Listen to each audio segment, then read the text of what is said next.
Okay, so we are going to talk today about formal essays, and this concerns the slideshow that will cover your marking period 1 and marking period 2 essays. So the first marking period, we'll be doing just a regular literary analysis essay requiring no additional research other than the books that or the short stories that we've already covered.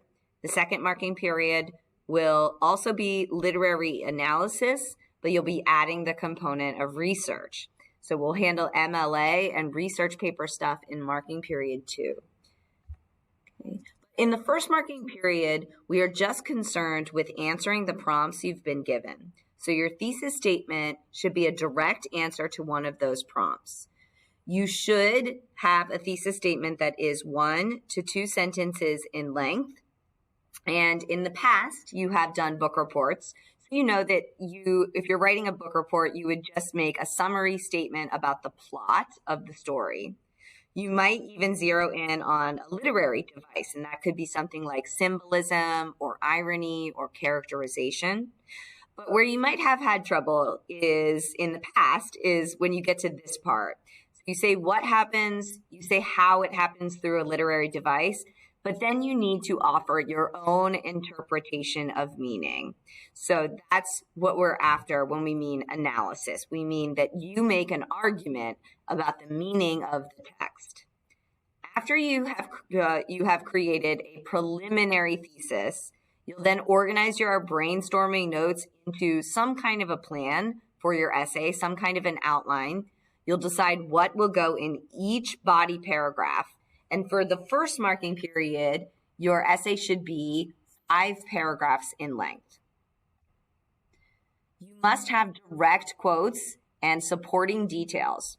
We'll be looking at the handout Introduction to Literary Analysis, which is posted to Google Classroom. That's the book we'll be working from. And we will be working and using those examples in class. You must have a clear introduction, developed body paragraphs, and a conclusion that shows reflection.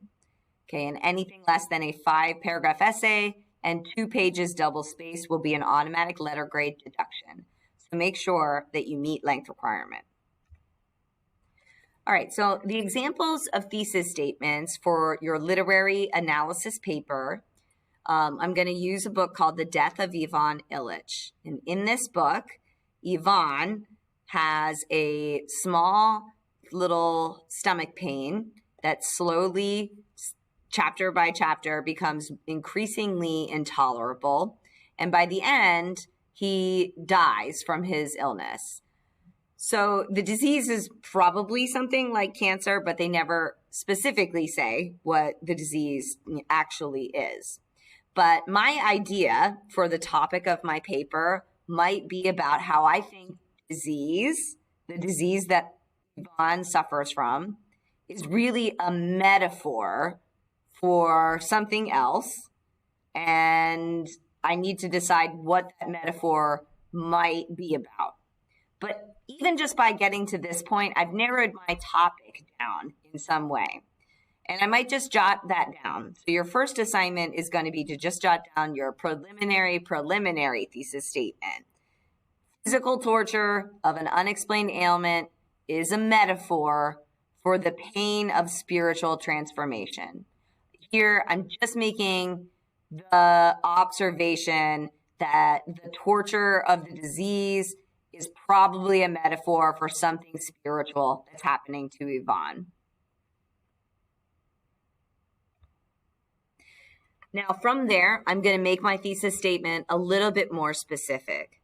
Ivan's suffering from his unexplained disease forces him to confront the emptiness of his former life and leads him into a new spiritual life.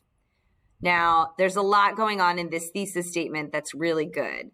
I've narrowed my paper down to just the character Ivan and his suffering from his unexplained disease. I've noticed in this thesis statement that the disease forces him to confront the emptiness of his life and leads him into a new spiritual life.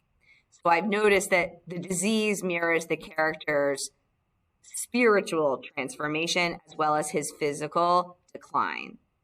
But it's not perfect yet. From here, I can probably organize my notes and decide what the order of my paper might be about. I can start pulling details from the text that I think are meaningful and useful, but I still probably need to expand this thesis statement and make it more specific. So here's a better thesis statement and the one that's refined. But by this point, I've spent a lot of time thinking about my thesis. I spent a lot of time thinking about how the disease in this book particularly functions and what Tolstoy, the author, might really be trying to say behind this character and his transformation. So my refined thesis statement would be, using the protagonist Ivan Ilyich and other characters to symbolize the natural materialism and greed of the human condition, Tolstoy exemplifies the importance of accepting mortality in order to achieve spiritual enlightenment. So here, I've narrowed my thesis even more specifically down to the protagonist, Ivan Ilyich, and all characters that symbolize natural materialism and greed that most people feel. And by that, I'm saying that Tolstoy exemplifies importance of accepting mortality in order to achieve spiritual enlightenment. So now I've made a note that Tolstoy's real point behind the character of Ivan is that he has to accept his death, his coming mortality, if he's going to achieve any spiritual enlightenment. Okay, so I'm going to talk about Ivan Ilyich, his greed in his former life, how he suffers and then has to accept his mortality, and then how he achieves a certain kind of spiritual enlightenment by the end of the text. A good thesis statement makes an argument about what's going on in the story, but it also helps to lay out the order of your argument, the plan for your paper. You want to try to stay away from formulaic thesis statements like the three-part thesis, which I know you guys have learned, but this thesis statement does the same thing. It's just maybe not as confined to that three-part list. I said what I'm focusing on. I've said what my argument is, my interpretation of what's happening in the story, and I've implied the order of my argument. From here, I'm going to go to all parts of the text that are meaningful and back up my statement. Parts of the text that talk about greed of the characters, the parts of the text that talk about Ivan and his suffering and accepting his own mortality, and then what happens to Ivan by the end when he becomes a more spiritually enlightened character. Okay. So that is the example for the thesis statements for marking period 1 essay. Keep in mind that this is not an essay where you're generating a thesis statement solely from scratch. Your thesis statement should directly answer one of those prompts that you've been given. And that's the nice part about being given essay prompts. It directs your paper into a more specific thesis statement as opposed to generating one from scratch. Although both really are kind of involving the same process of thinking through your argument, getting it on paper, and then step by step getting a little more specific as to what you're looking for and what your paper will cover.